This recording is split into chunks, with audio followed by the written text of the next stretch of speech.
Spies for hire, lurking on Facebook and Instagram.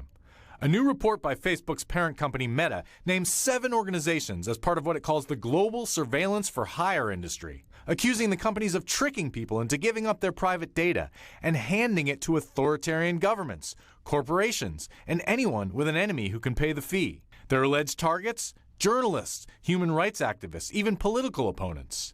Why should our viewers be concerned about this? These firms are engaging in indiscriminate targeting journalists, politicians, political activists, and everyday people around the world.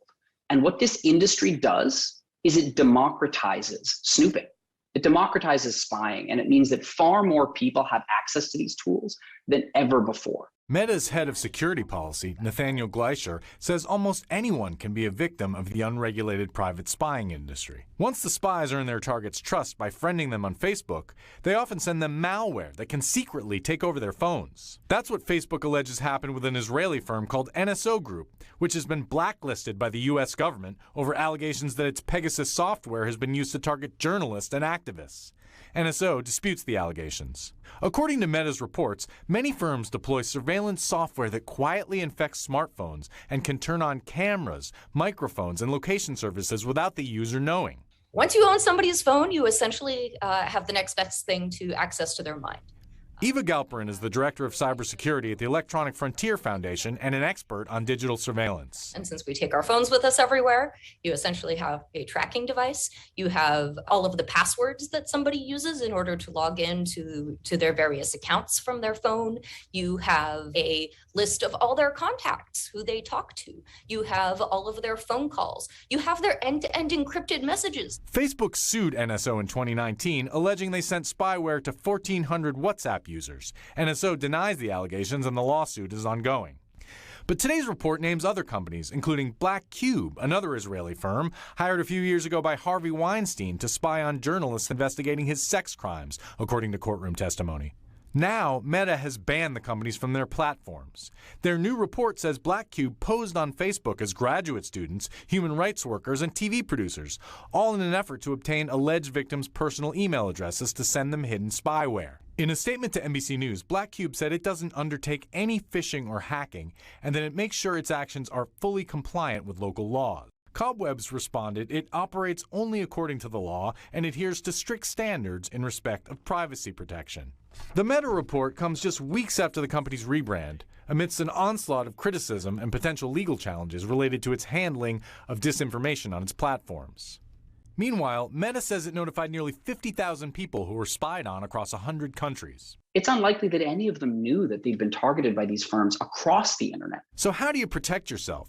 Set up two-step authentications on all your accounts and be careful about accepting friend requests from strangers. The stakes are high because the people who are being targeted are precisely the people who stand up for human rights. And these tools are being used as a way to quash that. Ken joins us now to tell us more about this fantastic report, which, frankly, Ken, is pretty terrifying. Look, you talked in your piece about the fact that Meta is getting criticized for how the company handles disinformation on its platform. So why are they putting this report out now? Kristen, it's absolutely fair to note that this is a convenient time for Meta to be pointing the finger at alleged bad acts by other companies when Meta itself stands accused of tolerating disinformation in pursuit of profits.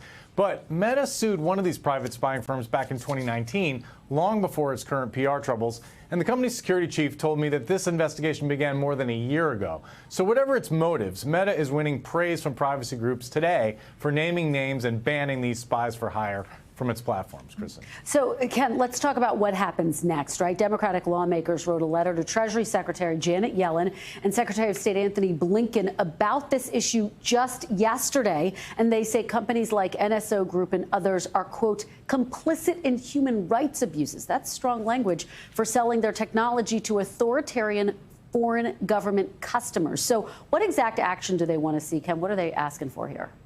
They want human rights sanctions against NSO Group and some of these other private spying firms. Now, the Biden administration has already blacklisted NSO and one other company, but the lawmakers want them to do more.